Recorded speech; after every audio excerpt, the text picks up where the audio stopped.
السلام علیکم دوستو ساتھیوں، میں ہوں سمیع ابراہیم اور آپ دیکھ رہے ہیں سمیع ابراہیم یوٹیوب چینل۔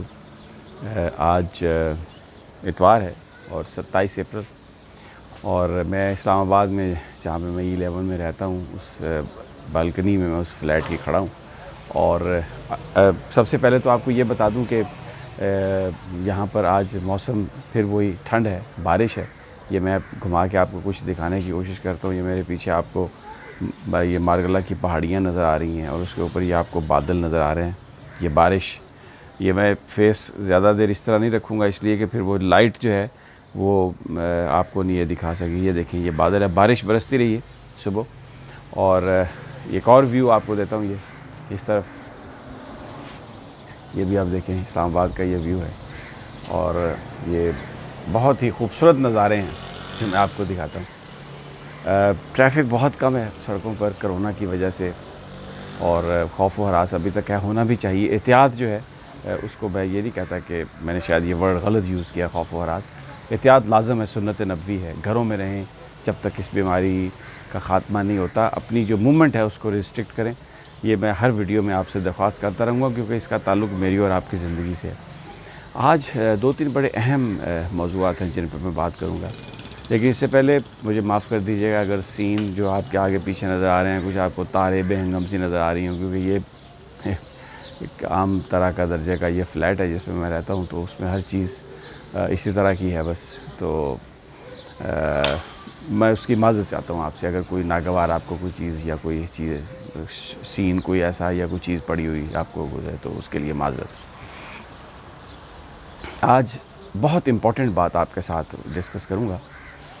ایک تو کرونا کی ہو رہی ہے لڑائی، یعنی پاکستان کے اندر حکومت عوام مل کر اس بیماری کا مقابلہ کرنے کی کوشش کر رہے ہیں، لیکن انٹرنیشنل میڈیا، انٹرنیشنل اسٹیبلشمنٹ جس انداز میں پاکستان کے معاملات کو دیکھ رہی ہے اس وقت، پاکستان کی سول اور ملٹری قیادت میں ایک مثالی یعنی ایک ایسا ان میں ہم آہنگی ہے، یکجہتی ہے، اور وہ ایک دوسرے کے ساتھ مل کر اس طرح سے کام کر رہے ہیں کہ پاکستان کے 70 سالہ ماضی میں بہت کم ہمیں یہ ہم آہنگی دیکھنے میں آئی۔ لیکن یہ ایکسیپٹیبل نہیں ہے، یہ دنیا کو ایکسیپٹیبل نہیں ہے۔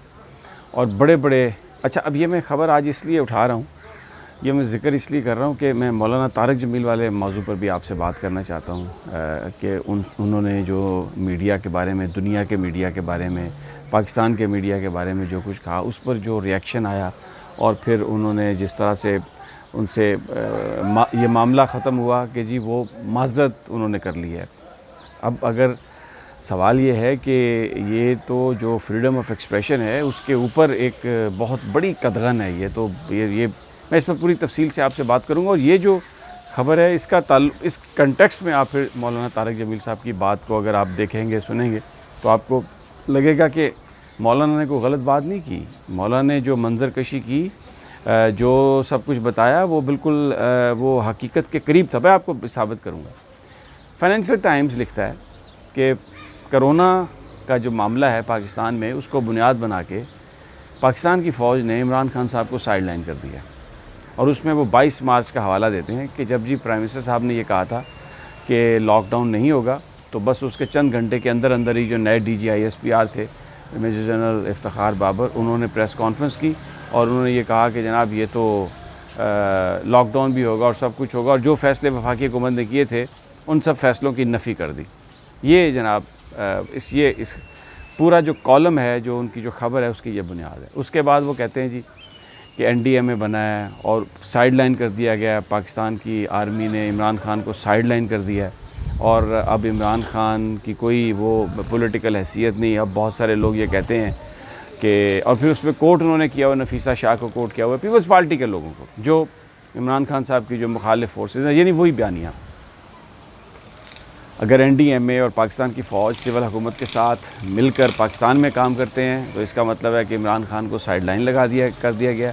اگر امریکہ میں، برطانیہ میں، بھارت میں، وہاں پر فوج مدد کرتی آ کے، تو یہ جمہوریت کی ایک بہت بڑی فتح ہے۔ یہ ان کا منافقت اور ان کا دوغلا پن، میں بالکل I will not mince my words، کہ وہ اپنے ایجنڈے پہ لگے ہوئے ہیں، جس میں ایک پاکستان کی جو فوج ہے جو ایک پاکستان کے دفاع کی مکمل جنگ لڑ رہی ہے یہاں پر اس خطے میں، پاکستان کے جو مفادات ہیں ان کا تحفظ کر رہی ہے، اس کو برا بھلا جتنا وہ جی بھر کے کہیں. آج جب پوری دنیا کرونا سے لڑ رہی ہے، پوری دنیا میں کرونا کا ایشو ہے، فائنینشیل ٹائمز کو یہ پتہ چل گیا کہ جی سائیڈ لائن کر دیا پاکستان کی آرمی نے. بہرحال یہ میں آپ کو اب میں نے یہ خبر آپ کو بتائی کہ یہ میڈیا اس طرح سے کہہ رہا ہے. ان باتوں کو آپ ذہن میں رکھیں اپنے کہ کس طریقے سے وہ پاکستان پر اٹیک کرتے ہیں. اب آ جائیں ذرا تھوڑا سا اس کانٹیکسٹ میں کہ مولانا طارق جمیل صاحب نے کیا بات کہی تھی. یہ خبر دیکھیں آپ، مولانا طارق جمیل صاحب کی جو دعا تھی، جو گفتگو تھی، آپ اس کو دوبارہ غور سے سن لیں. صرف انہوں نے اس میں یہ کہا کہ پاکستانی میڈیا، اور یہ پاکستانی میڈیا کا ذکر کرتے ہوئے انہوں نے کہا کہ انٹرنیشنل میڈیا، پوری دنیا کا میڈیا جھوٹ بولتا ہے. تو کیا مجھے اور آپ کو پتہ نہیں ہے کہ میڈیا جھوٹ بولتا ہے؟ فلسطین کے بارے میں جو جو اسرائیلیوں کا رویہ ہے، کیا کبھی آپ نے ویسٹرن میڈیا پہ اس کو دیکھا؟ کشمیر کے اندر جو ظلم ہے، کیا کبھی آپ نے انڈین میڈیا نے اس کو ہائی لائٹ کیا؟ یہ سب کچھ کیا ہے؟ یہ جھوٹ نہیں تو اور کیا ہے؟ مجھے آپ بتائیں. یہ جو سٹیزن امینڈمنٹ ایکٹ ہے، اس کے بعد انڈیا کے اندر جو مسلمانوں کے ساتھ، منورٹیز کے ساتھ ہوا، اس کے بارے میں کیا کہتا ہے انٹرنیشنل میڈیا؟ کیا کہتا ہے؟ کس طرح سے انہوں نے اس پر بالآخر جا کر وہ جو بھارتی سرکار ہے اسی کا جو بیانیہ ہے اسی کو وہ آگے لے کے گئے ہیں. اس وقت مسلمانوں کو انڈیا میں اذان دینے کی اجازت نہیں ہے. کوئی میڈیا یہ ہائی لائٹ کرتا ہے؟ ابھی بھی انڈیا کے ساتھ دوستی اور دو قومی نظریہ جی ایک فضول بات ہے، اس پر بحث چھڑی ہوئی ہے پاکستان کے جو دانشور کرتے ہیں. پھر اگر انہوں نے یہ بات کہی، انہوں نے بھرم رکھا اس میڈیا اونر کا، چینل کے اونر کا، جس نے یہ کہا کہ اگر میں جھوٹ ختم کروں گا تو میرا چینل ختم ہو جائے گا. مولانا طارق جمیل نے یہ بات کہہ کر ایک چیز کی نشاندہی کی، کسی کی ذات کو نشانہ نہیں بنایا. اور پھر یہ کیا غلط ہے کہ یہ جو اینکرز ہیں سارے کے سارے، کیا یہ جو مالکان ہیں ان کی پالیسی کے مطابق بات نہیں کرتے؟ مجھے بتائیں کون سا اینکر ہے بشمول میرے جو اپنے چینل کے مالک کی پالیسی کے خلاف کو بات کر سکتا ہے؟ یہ جو میرا چینل ہے یوٹیوب، اس پر میں بات کر سکتا ہوں. اسی لیے آپ مجھے یوٹیوب پر دیکھتے ہیں. میں ہر ایشو پر بات کرتا ہوں یوٹیوب پر. یہاں پر یہ میری آواز ہے، یہ میرا کانشیس ہے، اور اسی کانشیس کے تحت یہ. اب مجھے یہ بتائیے، سیاستدان یہ کہتے ہیں جی کہ ہماری کردار کشی کی گئی تو میڈیا معافی مانگے، تو پھر اس کو تو ہم کہتے ہیں جی یہ آزادی صحافت پر یہ حملہ ہے. اور اگر مولانا طارق جمیل صاحب نے ایک بات کہی، جنرلائز کر کے بات کہی، پہلے تو میں میڈیا کے حوالے سے جو انہوں نے بات کی اس پہ بات کر رہا ہوں، تو اس پر ہمارے جو میڈیا کے کچھ دوست ہیں میرے، وہ آگ بگولا ہو گئے اور معافی کا مطالبہ. اچھا شاید انہوں نے مطالبہ نہ بھی کیا ہو معافی کا، انہوں نے تو یہ کہا تھا، میں نے سنا ایک دو اینکرز کو، حامد میر صاحب کو بھی، کہ وہ کہہ رہے تھے کہ صورتحال کی وضاحت کریں. معافی کا مطالبہ انہوں نے نہیں کیا تھا. لیکن مولانا نے اس بات کو ختم کرنے کے لیے، مجھے آپ بتائیں، مجھے شرم آئی ہے اس بات پہ کہ کیا پاکستان میں لوگوں کو اس بات کی اجازت نہیں ہے کہ وہ اگر سیاستدانوں کے بارے میں اپنا اظہار رائے کر سکتے ہیں تو میڈیا کے بارے میں بھی اظہار رائے کر سکیں. اگر وہ میرے بارے میں یا میڈیا کے بارے میں کچھ کہیں گے تو میں یہ کہوں گا کہ نہیں جی، میں کیونکہ میڈیا میں ہوں، میں اپنے اوپر تنقید برداشت نہیں کرتا. اور اگر کوئی میڈیا کا آدمی اپنی جو لمٹس ہیں اس سے آگے جائے تو میں جی میڈیا کے لوگوں سے کچھ نہ کہیں کیونکہ وہ میڈیا والوں نے بات کہی ہے. یہ کارٹلائزیشن ہے، یہ غلط ہے. ہم اسی کے خلاف جنگ لڑ رہے ہیں.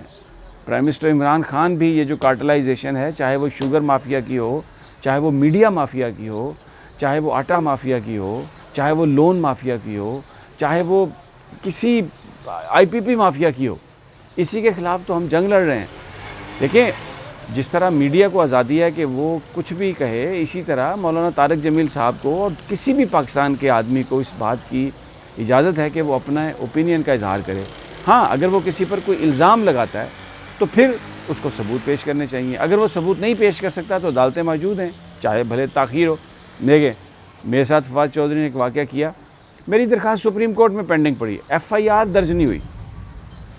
ہائی کورٹ نے کہا نہیں، مطلب یہ ہے کہ ہائی کورٹ یہ کہتی ہے کہ تمانچہ مارنا جائز ہے. لاہور ہائی کورٹ کے اس وقت جو چیف جسٹس صاحب ہیں انہوں نے یہ فیصلہ کیا اپنے چیمبر میں کہ جی یہ کوئی درخواست یہ نہیں پرچہ بنتا. اس کا مطلب ہے کہ پاکستان کے قانون میں کسی کو تھپڑ مارنا جائز ہے. اور یہ میں نہیں کہہ رہا، یہ لاہور ہائی کورٹ کہہ رہی ہے. تو میں سپریم کورٹ میں گیا ہوں، وہاں پہ پینڈنگ پڑی ہے. اگر سپریم کورٹ نے بھی کہا تو پھر میں یہ کہوں گا کہ اس کا مطلب ہے اگر کوئی مجھے تمانچہ مارے وہ جائز ہے، تو جج کے منہ پر بھی کوئی تھپڑ مارے تو وہ بھی جائز ہوگا. ایک سیدھی سی بات ہے. انتظار کر رہا ہوں لیکن سسٹم کے اندر کوئی کسی پر کوئی بات نہیں کر رہا، کسی کے خلاف خدا نخواستہ کوئی تضحیق کسی کی نہیں کر رہا ہے. سسٹم کے اندر رہ کر قانون کی پابندی. سپریم کورٹ میرے خلاف فیصلہ دے، میں پابند ہوں اس کو ماننے کا، کیونکہ یہ سپریم کورٹ کا آئینی قانونی حق ہے. اسی طرح جو لوگ آزادی صحافت پر بلیو کرتے ہیں وہ سب کو یہ حق دیتے ہیں. اگر میرے بہت سارے دوست مجھ سے خفا ہیں میڈیا کے، وہ صرف اس لیے کہ میں میڈیا پر کبھی کبھی بات کر دیتا ہوں جس میں ان کے متعلق بھی بات کرتا ہوں. وہ میرے متعلق کر سکتے ہیں بات، ہر طرح کی بات کر سکتے ہیں، میں کبھی ان سے خفا نہیں ہوں گا، ان کا یہ رائٹ ہے. ہاں اگر الزام لگائیں گے کسی بات کا تو اس کا ثبوت چاہیے ہوگا. باقی اگر کوئی بندہ بات کرے تو اس پر اوپینین دینے کا حق ہر کسی کو حاصل ہے. اور پھر دوسری بات آ جائیں، کیا اس میں کوئی غلطی نہیں ہے کہ ہمارے ہاں بہت سارے لوگ اس بات پر بلیو کرتے ہیں کہ اس وقت یہاں پر جو فیشن کی چال چل پڑی ہے، جس طرح کلچرل انویژن ہوا ہے اور ہم اپنا کلچر بھول کے اب یہ برتھ ڈے پارٹیز میں لڑکے اور لڑکیاں آپس میں ڈانس کرتے ہیں، شادی میں ڈانس ہوتا ہے، مہندی میں ڈانس ہوتا ہے. میں کوئی کنزرویٹو اس طرح کا کوئی آرتھوڈاکس نہیں ہوں، لیکن جو مذہب میں جس بات کی اجازت نہیں ہے وہ نہیں ہے. مطلب شراب کی اجازت نہیں ہے مذہب میں، تو میں کیسے کہہ دوں کہ اس کی اجازت ہے؟ غیر عورت غیر مرد آپس میں ان کا ایک دوسرے کے سامنے آنا، پکڑ کے ناچنا گانا جائز نہیں ہے. یہ جائز نہیں ہے. آپ کریں، اللہ جانے اور آپ جانیں، لیکن یہ جائز نہیں ہے. اگر میں اس کو لیجیٹیمیٹ تو نہیں کروں گا.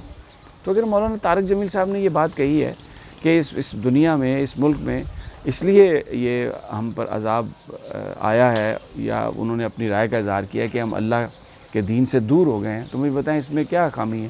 آج جائیں جس جگہ جس دکان میں جائیں آپ کو 2 نمبر مال ملتا ہے. آپ کو جو پیٹرول پمپس میں جائیں وہاں پر ان کے میٹر ٹھیک نہیں ہے، ملاوٹ شدہ پیٹرول ہے. آپ کھانے پینے کی چیزیں لینے جائیں مہنگی ملیں گی، گلی سڑی ملیں گی، اور اگر کوئی مکس چیزیں ہیں تو اس میں ملاوٹ شدہ وہ چیزیں ہوں گی. کیا یہ غلط ہے؟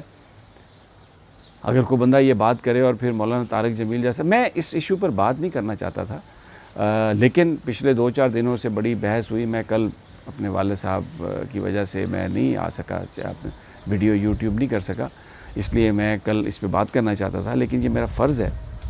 میں جو مولانا طارق جمیل صاحب نے کہا میں سمجھتا ہوں وہ ٹھیک تھا. ان کا یہ مطلب ٹھیک اس طرح سے تھا کہ ان کا رائٹ تھا، وہ یہ اوپینین رکھتے تو انہوں نے کہہ دیا. جن لوگوں نے ان پر ریئیکٹ کیا وہ ان کا رائٹ تھا، انہوں نے کہہ دیا. لیکن بھائی یہ کہنا کہ یہ اس وقت تک معاملہ ختم نہیں ہوگا کہ معافی مانگے، میں سمجھتا ہوں کہ معافی مولانا کو نہیں مانگنی چاہیے تھی. مولانا کو چاہیے تھا کہ وہ یہ کہتے کہ یہ میرا پوائنٹ آف ویو ہے. لیکن وہ بیسیکلی دیکھیں نا، اب یہ شرم کی بات ہے کہ اگر وہ ڈر کر معافی مانگے، اگر وہ صرف اس لیے انہوں نے معافی مانگی کہ یہ میرے پیچھے پڑ جائیں گے میڈیا والے اور یہ اس طرح کا یہ رویہ کریں گے، اس طرح کی گفتگو کریں گے اور میں بس اپنی جان چھڑاؤں، تو یہ میں سمجھتا ہوں پورے میڈیا کے لیے قابل شرم بات ہے. ہمارا پوسچر، ہمارا تاثر، ہماری آئیڈینٹی ایسی نہیں ہونی چاہیے تھی. ہر آدمی کو یہ حق ہے کہ وہ بات کرے اور ہمیں اس کو ٹالریٹ کرنا چاہیے تھا. یہ بہت غلط بات ہوئی ہے. اگر ہم فریڈم آف ایکسپریشن پہ بلیو کرتے ہیں تو جس طرح ہمارا حق ہے کوئی بات کرنے کا، ہم نے دوسرے بندے کو بھی حق دینا ہے کہ وہ جو چاہے بات کرے. بہرحال دوستو، انشاءاللہ اگلی ویڈیو میں مزید آپ کے ساتھ خبریں شیئر کروں گا. اور جاتے جاتے میں آپ سے یہ کہوں کہ یہ میں نے جو فائنینشیل ٹائمز والی خبر آپ کو بتائی ہے، ایک تو بتانا مقصود تھا کہ پروپیگنڈا کیسے ہے، اور دوسرا یہی جھوٹ ہیں جن کے بارے میں مولانا طارق جمیل صاحب نے کہا کہ یہ انٹرنیشنل میڈیا جھوٹ بولتا ہے. اجازت دیجیے، اللہ نگہبان.